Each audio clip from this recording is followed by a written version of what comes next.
ကိုဘဝကိုစဉ်းစားကြည့်လိုက်ဩငါသေရအောင်မှာပါလား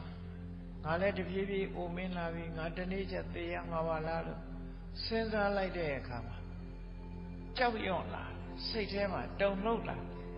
အဲ့ဒီတုန်လှုပ်ကြောက်ရွံ့လာတာကိုတန်ဝေကလို့ခေါ်တယ်အဲ့ဒီတန်ဝေကတိတ်အရေးကြီးတယ်ပေါ့ကိုတန်ဝေကဖြစ်သလားမဖြစ်ဘူးလားဆိုတာဆင်ခြင်စဉ်းစားကြည့်ဖို့လိုတယ်မဖြစ်သေးရင်တန်ဝေကဖြစ်အောင်ကြိုးစားလောကမှာတန်ဝေကဖြစ်เสียတယ်များစွာတွေ့ရများစွာတွေ့အဲ့ဒီလိုတန်ဝေကဖြစ်เสียတယ်တွေ့ရတဲ့နဲ့တန်ဝေကမဖြစ်ဘူးဆိုရင်အတော်ကိုပါရမီဉာဏ်နည်းနေသေးတယ်လို့ပြောမြတ်စွာဘုရားကဟောထားတာရှိတယ်တံဝေဇနိယေတုဌာနေတုတံဝေခောတံဝေဇနိယဌာနဆိုတာ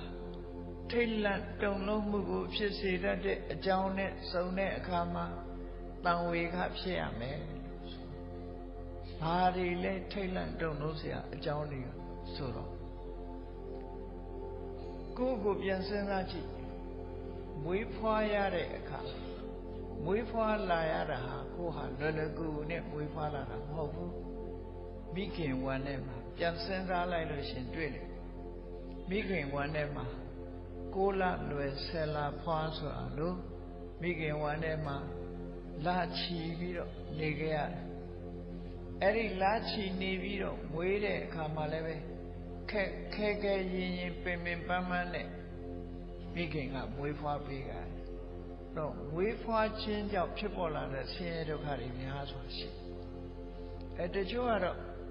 အဲ့ဒီလိုဒုက္ခမျိုးကိုသိတာမဟုတ်သည့်အတွက်ကြောင့်ဒုက္ခလို့မထင်ကြဘူးတကယ်ကတော့ကိုသိသည်ဖြစ်စေမသိသည်ဖြစ်စေဒုက္ခဆိုတာဒုက္ခပဲလေဒုက္ခဆိုတာကိုမြင်တတ်ဖို့လိုတယ်ပေါ့မိခင်ဝမ်းထဲမှာနေရတဲ့အချိန်